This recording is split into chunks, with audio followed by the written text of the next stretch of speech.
Marco, você vem do Rio Grande do Sul, conhece a realidade de lá, e nós tivemos recentemente um fato que foi notório, que foi as enchentes, enfim, e que nós que estamos nessa área, a pergunta é qual que vai ser o impacto realmente disso, porque eu acredito que vai levar muitos anos para entender, lógico, para quem está lá, não tem nem o que falar.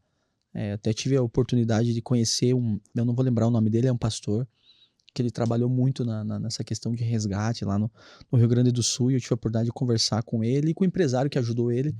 Ele começou a conversar, eu estava almoçando, eu perdi o apetite, porque é muito triste, né? Mas você que conheceu a realidade lá, e falando do agro, qual que é o retrato? Você me disse uma vez, olha, Thiago, conheço lá pessoas que perderam a terra em si. Você me falou isso. Isso, é. Consegue fazer esse retrato para quem não é de lá?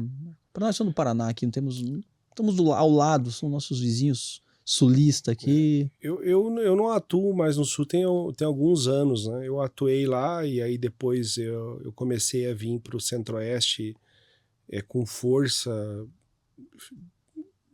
2009, né? Final de 2008 para 2009, fui entrando no mercado e já tinha ido para o sul do Pará, conhecido e atendi, e fui me desvinculando do sul, né? Ficar mais no, centralizado, mais próximo de São Paulo também, a questão do sistema financeiro sempre me atraiu.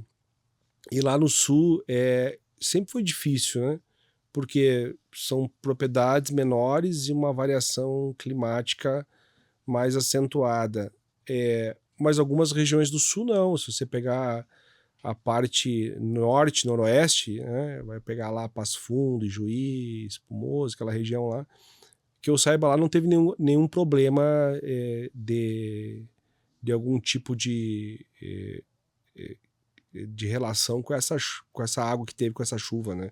Mas já na região onde fica a minha família, lá em Cachoeiro do Sul, a região mais baixa, né, descendo a serra lá, teve propriedades que eu acompanhei isso aí e vi que a terra foi embora. Chega a ser esquisito, né? Mas, além de perder tudo, ainda perdeu a terra, né? E talvez por isso que tenha tido aquela conversa do arroz que não impactou, mas teve produtor rural que perdeu silos, grandes empresas lá em Porto Alegre perderam. Eu nem vou falar porque isso eu fiquei sabendo por pessoas que são coligadas, né? Então, assim, volumes, você pode até atrapalhar uma empresa falando quanto perdeu, né? Claro que isso vai impactar, né? Eu fico pensando, quando no normal do Sul já tinha o problema, né? E vinha de estiagem, né? Vamos lá, né? Já vem Exatamente, de duas estiagem ou estiagens. então excesso de água, né?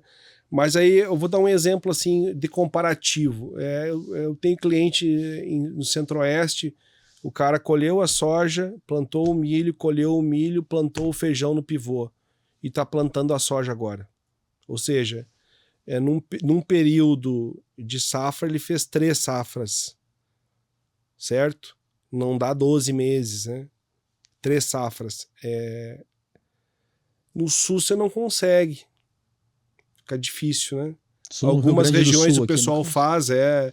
faz a pastagem, mas mesmo assim fica sem chance, porque uma cultura vai pagar a outra para no final você ter um resultado financeiro positivo. Entender qual que vai performar mais também. Exatamente, Então, assim, o cara planta o soja, depois planta o milho. No Centro-Oeste, hoje tem o etanol de milho cada vez mais forte.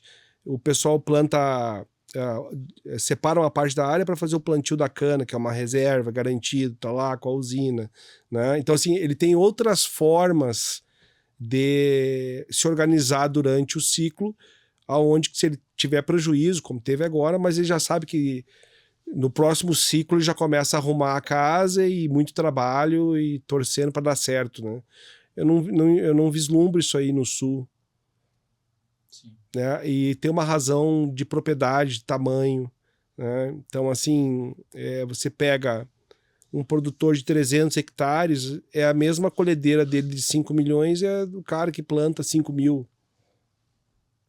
O custo, né? O custo Como não que fecha a conta, alcança? né? Aí o cara vai trabalhar com tecnologia velha, né? Você pega a parte de tecnologia, de pulverização, de plantio, plantadeira, ela está sempre melhorando. aí você tem que deixar o cara lá numa condição pior, menos produtividade. Então, assim... Conta não fecha, né? Não, ela não fecha. Ela não fecha. Teria que ter um programa muito forte, né? E aí a questão climática é um outro problema, né? Teria que ter talvez mais pesquisa em cima disso, né? Sim. O Centro-Oeste teve muita pesquisa no início, não foi assim um negócio que no início eram propriedades de pecuária e foram feitos muitos estudos, né? Para chegar onde chegou hoje. Tanto de solo como de clima. Conheci algumas pessoas que inclusive participaram de alguns estudos aí para fazer com que lá fosse altamente produtivo, né?